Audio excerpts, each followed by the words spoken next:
मौलाना कासिम, आप सुना अच्छे आदमी हैं, मुझे बताएं आपका ज़मीर इजाजत देते हैं आपको इन चोरों के साथ खड़े होना? ये पहली दफा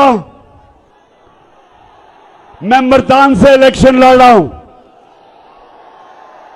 आपने आज सब मुझे बताना है कि आप अपने कप्तान को हारने नहीं देंगे। अच्छा, मैंने सुना है कि मौलाना कासिम जो मेरे मुखालिफ हैं, मैंने सुना है वो एक अच्छा इंसान है। मैंने उसके ऊपर अच्छी बातें सुनी है कि दीनी आदमी है। तो मौलाना कासिम, मैं तो हर दीनी आदमी, हर अच्छे इंसान की मैं इज्जत करता हूं,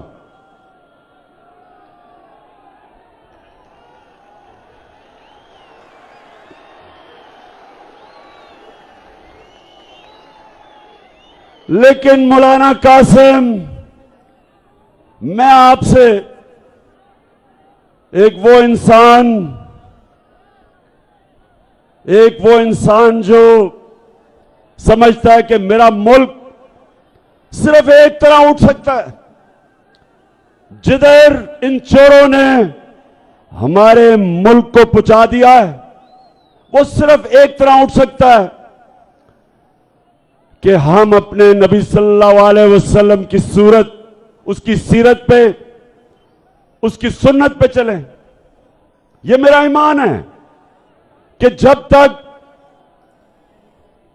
जब तक हम अपने नबी सल्लल्लाहु अलैहि वसल्लम की शरीयत पे नहीं चलेंगे, हम जिस दलदल में हमारे मुल्क को फंसा दिया है इन चोरों ने और अमेरिका के गुलामों ने, जिन कर्जों में जिस तरह इन्होंने हमारी कौम मकरूज कर दी, हम इससे सिर्फ एक तरह निकल सकते हैं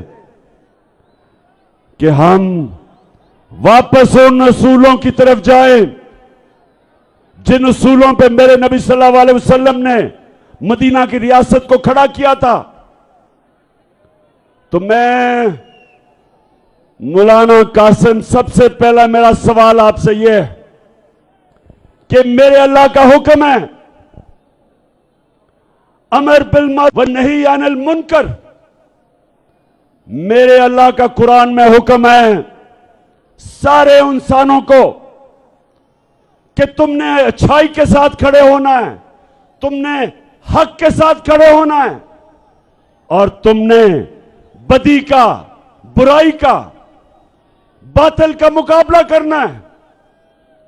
मेरे अल्लाह ने कहीं भी यह नहीं कुरान में कहा कि जब अच्छाई और बुराई का मुकाबला हो तो आप न्यूट्रल हो जाएं, कहीं आपको इजाजत नहीं दी। तो मौलाना कासिम, मैं सिर्फ आपसे एक सवाल पूछता हूं कि घर में अपने बच्चों से जाके पूछें कि क्या नवाज शरीफ और आसिफ जरदारी ईमानदार हैं? अपने बच्चों से पूछें, अपने घर वालों से पूछें कि क्या तुम गवाही दे सकते हो जो 30 साल से मुल्क को लूट रहे हैं ये दो खानदान? पूछें इनसे, अपने बच्चों से पूछें, दिल पे हाथ रख के बताएं कि क्या ये दो खानदान ईमानदार हैं? बताओ मर्दान, बताओ। 30 साल से ये मुल्क को लूट रहे हैं। 26 साल पहले मैं सियासत में सिर्फ एक वजह से आया था। 26 साल पहले मैं इनकी चोरी और करप्शन, जो मुल्क को कंगाल करके मकरूज कर रहे थे, यहां का पैसा चोरी करके मुल्क से बाहर लेके जा रहे थे, इसलिए मैं सियासत में आया था। और इसलिए आया था कि जब आप एक इंसाफ का निजाम कायम करते हैं, जब आप ताकतवर को कानून के नीचे लेके आते हैं, जब एक मुल्क में इंसाफ आता है, तब वो मुल्क खुशहाल होता है। कोई मुल्क एक मुल्क मुझे बताएं, मैं सारी दुनिया पे रहा हूं, एक मुल्क मुझे बताएं जिधर उनकी लीडरशिप करप्ट हो और वो मुल्क में खुशहाली हो। एक मुल्क बताएं। सारी दुनिया में देखी है, गुर्बत की सबसे बड़ी वजह जब उसके मुल्क के हुक्मरान मुल्क का पैसा चोरी करके मुल्क से बाहर ले जाते हैं। तो मौलाना कासिम, आज मैं इन सबके सामने खड़ा होकर कह रहा हूं कि अगर आप समझते हैं जिनके लिए जिस कोलिशन में आप खड़े हैं, अगर आप वो ये समझते हैं कि ये नवाज शरीफ और इसका खानदान और जरदारी उसका खानदान अगर ये ईमानदार हैं, तो मैं आज आप सबको कहता हूं कि उसको वोट दे दो।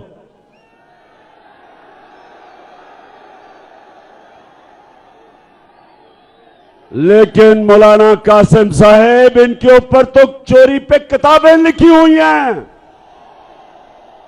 इनके ऊपर तो बीबीसी ने 2 फिल्में बनाई हुई हैं इन दोनों की चोरी पे। इनके ऊपर किताबें हैं इनकी चोरी की। मौलाना कासिम, मुझे जवाब दो, मेरे ऊपर हर रोज नई एफआईआर कटती है, हर रोज मैं अदालत में जाता हूं, हर रोज मैं जमानत लेता हूं। मौलाना कासिम, मुझे बताएं, मैं क्यों लंदन नहीं भाग जाता? मैं क्यों नहीं मुल्क छोड़ के जाता?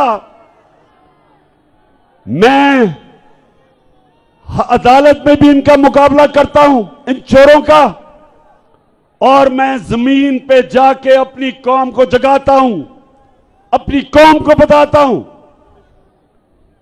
कि मेरी कौम का कोई मुस्तकबिल नहीं, किसी कौम का भी कोई मुस्तकबिल नहीं जिसके ऊपर चोर मुसल्लत हो, जिनके ऊपर अरबों रुपए के केसेस हो।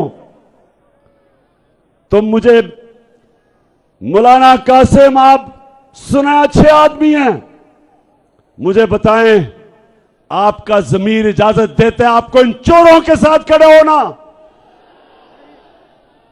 कैसे आप अपने अल्लाह के सामने खड़े होंगे? क्योंकि अल्लाह ने तो वाज़ेह तौर पे आपको हुक्म दिया है अमर बिल मारूफ का। उसने आपको हुक्म दिया है कि अच्छाई का साथ दो। और अगर आप ये समझते हैं कि इमरान खान करप्ट है और फिर चले जाएं इसके साथ, लेकिन अगर इमरान खान करप्ट होता तो वो भी आज दुम दबा के नवाज शरीफ की तरह मुल्क से बाहर भागा होता।